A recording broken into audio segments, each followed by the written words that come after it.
Hi, good day everyone. So how's your day? Isn't good or bad? Did you eat your food already this morning? Students, I can hear your answer. Did you eat your food already? All right, very good. So before we're going to start our lesson this morning, I would like to introduce myself first. And my name is Rolly and Gallego, and I am your teacher for today. To formally start our lesson, I would like to know first who is absent today. So I am going to check your attendance. So this row, who is absent? All right, everyone is perfect. How about this row? Who is absent? All right, very good. Everyone is present. So please give 5 claps to yourself now. And 5, 2, 3, 4, 5. All right, very good, students. And now, I prepared a 5 classroom rules here inside the classroom. And can you please help me to read our 5 classroom rules? First, listen carefully when the teacher or a classmate is speaking. Second, raise your hand before talking. Third, respect everyone in the classroom. Fourth, follow directions the first time they are given. And fifth, and the last one, keep your hands and feet to yourself. So do you agree with that, students? I can see your hands. Are you agree with that, students? All right, very good. So, can you please arrange all the chairs properly? Pick it up all the trashes under your chairs. All right, please keep all your books and things in 10, 9, 8, 7, 6, 5, 4, 3, 2, and thumbs up. All right, very good. So now, I've shown you a image or a photo here on the screen. And all you want to do is to know the context of this photo. All right. So as you can see, these are the different what? These are the different ones, students. I've heard someone's talking there at the back, so please keep quiet there. Just focus to our topic now. All right, very good. So this picture shows about what? Yes, Jason. It talks about what? Again, it talks about what? Very good. It talks about different types of foods. All right. These are the examples of different types of foods. So can you please give me at least one examples of foods that are here? Who wants to give me some examples of foods that shown here in the board? All right. Yes, Mika. Yes, what kind of foods?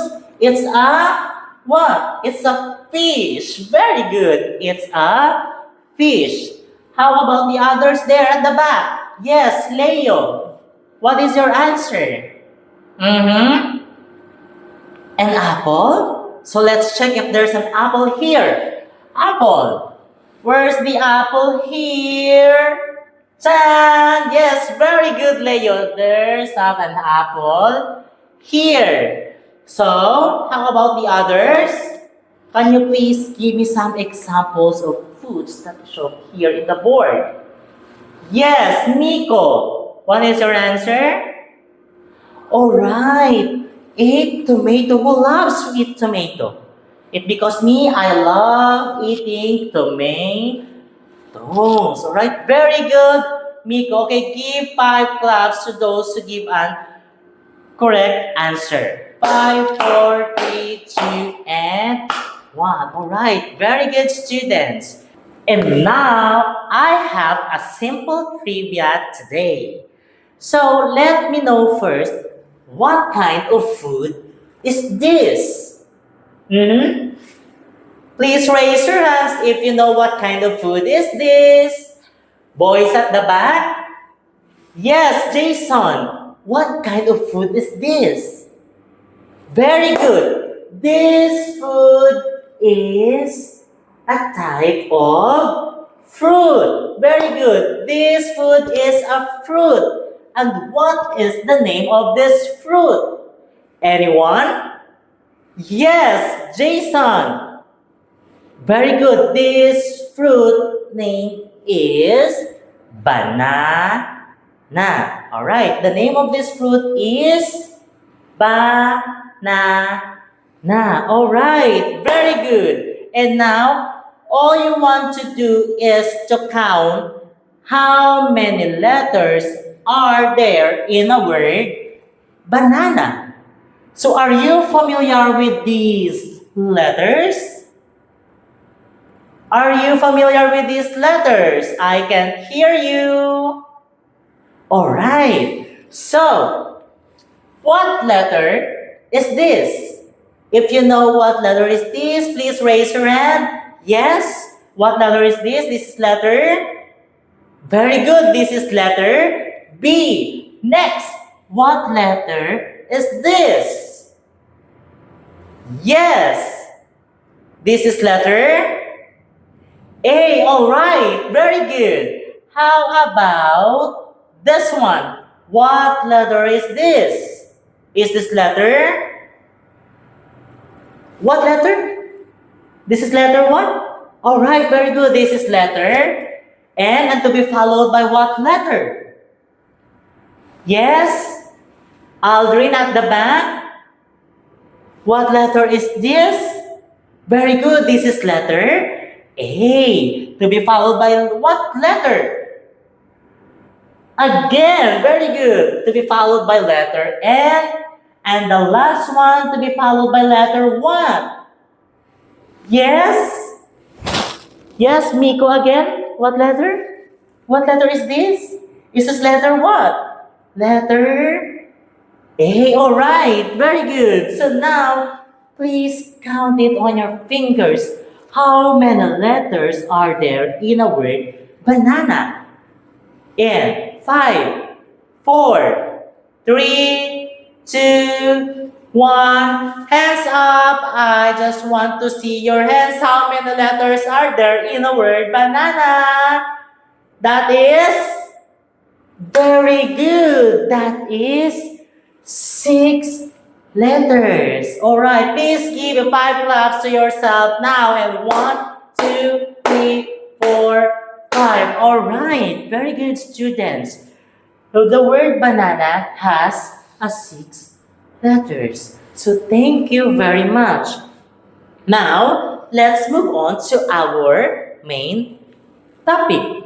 So as you can see a while ago, this is the different types of foods, and these are also the different examples of food. So for you, what was our topic this morning? Again, for you, what was our topic this morning? It's all about what? It's all about, yes, you're almost there. It's all about what? Different types of foods? No, you're almost there. It's all about, yes, Charlene, what is your answer? All right, very good. Our topic for today, it's all about healthy foods and unhealthy foods. So, all right, are you ready now? All right, very good. Please follow my action or we're going to sing. This is very an excited moment in this time. So now I would like to play this one. All right, everybody, please stand up now. If you you know the song, please sing it out.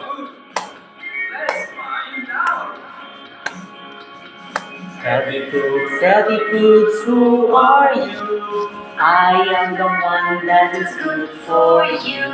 I make you grow tall and strong. I give you energy all day long. Okay, everybody. And what is junk food? Let's ask about it.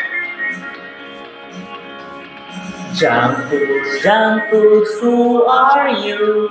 I am the one that is bad for you. I make you weak and very sick. You become lazy and no more play. Again! Healthy foods, who are you? I am the one that is good for you. I make you grow tall and strong. I give you energy all day long. Junk foods, who are you? I am the one that is bad for you.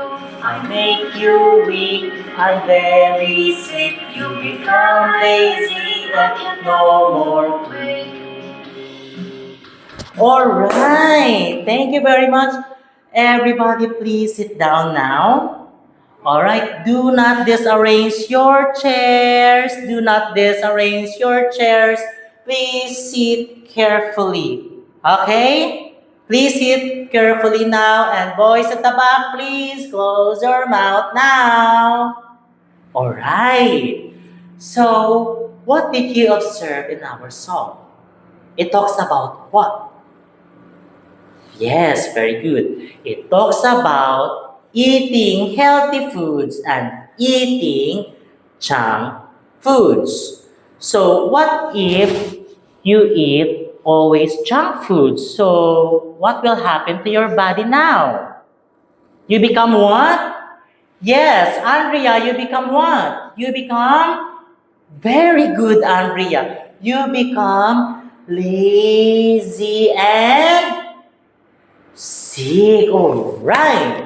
Very good. So how about what if you eat healthy food always? So what will happen to your body when you eat healthy food always? You become what? You become, yes, Joseph. You become what? Very good. You become grow tall and stronger. All right, very good, kids. And now, to know better, our topic is all about healthy foods and unhealthy foods. Let's read first our objectives. Now, can you please help me to read our objectives? A. Identify healthy and unhealthy foods. Yes, identify. You need to identify the healthy and unhealthy foods. B. Tell the difference between healthy and unhealthy foods. Again, tell the difference between healthy and unhealthy foods. And letter C, choose healthy foods for a strong and healthy body. Alright, again, choose healthy foods for a strong and healthy body. So, do you agree with that? Again, do you agree with that? Alright. So, let's move on. What those are examples of healthy foods. So, these are the examples of healthy foods. So, can you please tell me what those are examples of a healthy foods? Yes, Miko. Fruits, very good. Fruits is an example of a healthy foods. It gives nourish in our body. To make our body what? To make our body what? To make our body strong. By eating what? By eating different types of fruits. Okay, very good. So as you can see here in the plate, what those are fruits that you've shown here. Again, there's a pineapple. How about this one? Very good. This is avocado. Very good. So how about the others there? So can you please give me some examples of a healthy food? Grains. Very good. Grains give us what? Give us proteins and energy to our body. Next. What else? Other hands, please. Can you please give me some examples of a healthy foods to make your body just like this? A strong little one. So, what else? Yes, Mika. Your answer is very good, vegetables. So, who among you here who eats vegetables? Very good. As a student, you need to eat more vegetables every day to make your body strong and healthy. And now, let's proceed to unhealthy foods. So these are the examples of unhealthy foods. You look this girl now, you look her face. She is so sick and weak. It because of these unhealthy foods. So can you please give me some examples of unhealthy foods? Yes. How about you, Andrea? Very good. A pizza. Again, a pizza. So who among you here who loves to eat pizza? Alright. A lot of you eats pizza. Why? It's because that is delicious. But put that in your mind, students, that pizza is an example of unhealthy foods. Alright. What else? Other example, please. Yes, Laika, what is your answer? Yes? Very good. Her answer is burger. Burger is an example of unhealthy foods. What else? Okay, students at the back, stop talking please. So what is your answer there? Yes, Adrian, what is your answer? Alright, your answer is French fries. Alright, let's check that. So, French fries. Alright, very good. French fries is an example of unhealthy foods. Alright, very good. Give 5 claps to yourself, students. And 1, 2, 3, 4, 5. Very good. To know better what is the meaning of healthy and unhealthy foods, we're going to read it now. So, healthy foods are foods that help our body grow strong and stay healthy. Again, healthy foods are foods that help our body grow strong and stay healthy. The next one is unhealthy foods. So unhealthy foods are foods that can harm our body if we eat too much of them. So as a student, what do you want or what do you like to eat? A healthy foods or unhealthy foods? So who both loves to eat healthy foods? Wow, very good. Almost all of you who likes to eat healthy foods. And now, I have here a mystery box. So, this is my mystery box. And all you want to do is to get at least one example of different types of food here inside of the box, and you are going to put it or to label it if this kind of food is for healthy foods or unhealthy foods. So are you ready? I can hear you. Again, are you ready? Alright, very good students.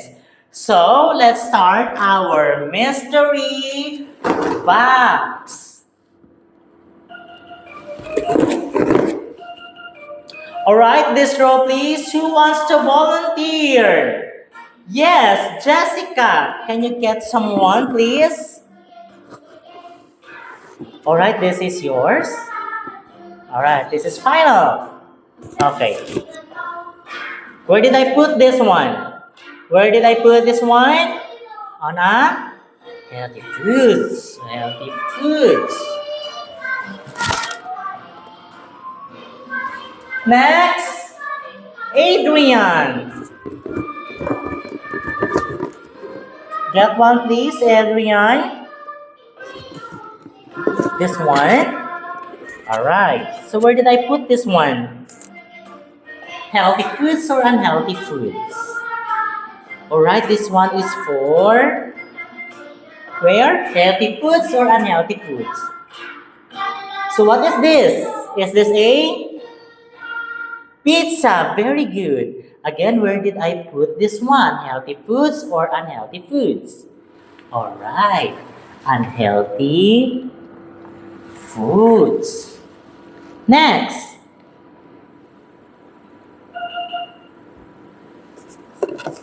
Yes, Miko, can you please get one inside of the mystery box?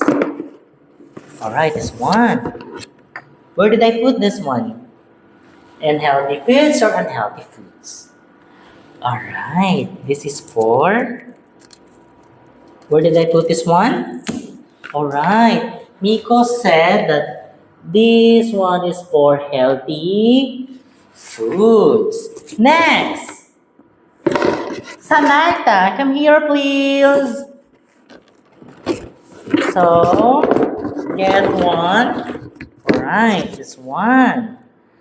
So, where did I put this one? Unhealthy foods or unhealthy foods? Alright. This is for what? Healthy food. So what type of food is this? Is this a? Very good. This is a fruit. So, where did I put this one? Healthy foods. Again, healthy foods or unhealthy foods? Alright. She said that this is for healthy foods. And now for the last one. Yes, Aldrin. Get one, please. Alright. So what is this, Aldrin? Is this a? Very good. Is this a fish? Again, is this a fish that we can find on the sea, on the river, in the water? Alright. Very good, Aldrin. So where did I put this one? Healthy foods or unhealthy foods? Alright, this is for healthy foods. Okay, let's turn our mystery box now. And now we're going to check your answer, if your answer is correct or not. So are you ready? Okay, again, are you ready? Thumbs up, please. Alright, very good. And now, let's going to check if your answer is correct. What kind of food is this? Is this a? Oh, very good. This is an orange. An orange is for healthy foods. Very good. Next, this is a what? This is a what? A soft, yes, Miko, this is what? Very good. It's soft drinks. This is for healthy foods or unhealthy foods? What is your answers? Alright, soft drinks is for unhealthy foods. We're going to transfer this one because soft drinks is for unhealthy foods. It makes your body weak and sick. Now, let's proceed to this one. This is what? This is a grapes. Very good. Grapes is a type of fruit. And grapes is a healthy food or unhealthy foods? Very good. Grapes is a healthy foods. And the last one here on this side is a fish. Who likes to eat fish here? Alright, most of you like to eat fish. So fish is a healthy food or unhealthy food? Very good. Fish is for healthy food. So let's check this one. We're done in it. So let's proceed to a pizza. What? This is a pizza. Very good. This is a pizza. So pizza is a healthy foods or unhealthy foods?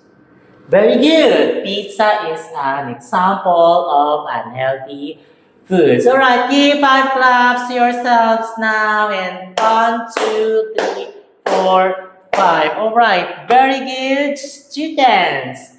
Now, let's proceed to our next activity. And all you want to do is to check the correct answer if this is a healthy foods or unhealthy foods. So the picture shows here, all you want to do now is to check it if is this healthy or unhealthy. So I will give this to you. Please write your name here and your grade level, and I will give you 5 minutes to answer this one. So are you ready? Again, so are you ready? All right. Okay. Get one and pass. Get one and pass. And get one and pass. All right, your time starts now. Please write your name and your grade also. Stop talking to your classmates now. Please mind your own paper. Okay, very good. Are you done? Again, are you done? Please pass your paper forward in 5, 4, 3, 2, and 1. All right, thank you very much.